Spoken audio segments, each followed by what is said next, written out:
नमस्कार। आज नवरात्रि का 9वां दिन है और आज हम श्रवण करेंगे मां सिद्धिदात्री की कथा का। नवरात्रि के 9वें दिन मां दुर्गा के 9वें स्वरूप में मां सिद्धिदात्री की पूजा की जाती है। इन्हें सिद्धियों की दात्री कहा जाता है क्योंकि ये अपने भक्तों को दिव्य शक्तियां और सिद्धियां प्रदान करती हैं। देवी भागवत पुराण के अनुसार जब सृष्टि का आरंभ ही नहीं था, तब आदि पराशक्ति ने मां सिद्धिदात्री के रूप में प्रकट होकर ब्रह्मा, विष्णु और महेश को उनकी शक्तियां प्रदान की। ब्रह्मा को सृष्टि की शक्ति, विष्णु को पालन की शक्ति और शिव को संहार की शक्ति। यह भी कहा जाता है कि भगवान शिव ने मां सिद्धिदात्री की उपासना की और उनकी कृपा से वे अर्धनारीश्वर रूप में प्रकट हुए, आधा पुरुष और आधा स्त्री। इसका तात्पर्य है कि बिना शक्ति के शिव भी अपूर्ण है। मां सिद्धिदात्री 8 प्रमुख सिद्धियां अणिमा, महिमा, गरिमा, लघिमा, प्राप्ति, प्राकम्य, ईशित्व, वशित्व और 10 गौण सिद्धियां प्रदान करती हैं।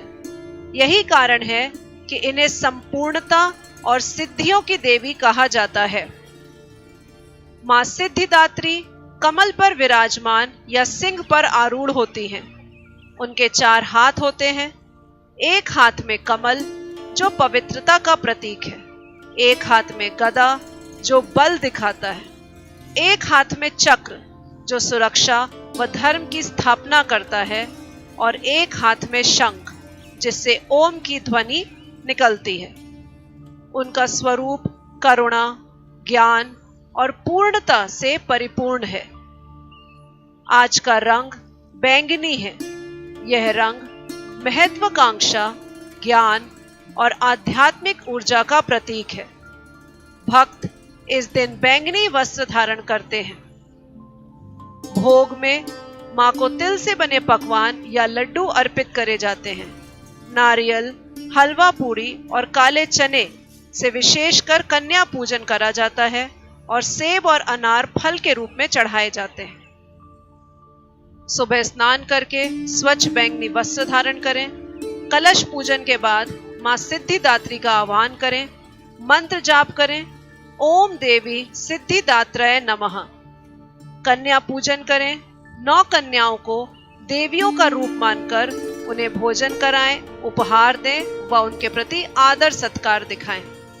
दुर्गा सप्तशती का पाठ करें और आरती करें। मां सिद्धिदात्री की पूजा से भक्त को सभी सिद्धियां, सफलता और मोक्ष की प्राप्ति होती है। उनकी कृपा से भय, रोग और बाधाएं दूर होती हैं। वे भौतिक सुखों और आध्यात्मिक ज्ञान दोनों की प्राप्ति कराती हैं। नवरात्रि की साधना का यह अंतिम चरण है जहां भक्त पूर्णता और मुक्ति को प्राप्त करता है। इस प्रकार नवरात्रि का समापन मां सिद्धिदात्री की उपासना से होता है, जहां भक्त अपनी आध्यात्मिक यात्रा को पूर्णता तक पहुंचाता है। जय मां दुर्गा, जय मां सिद्धिदात्री।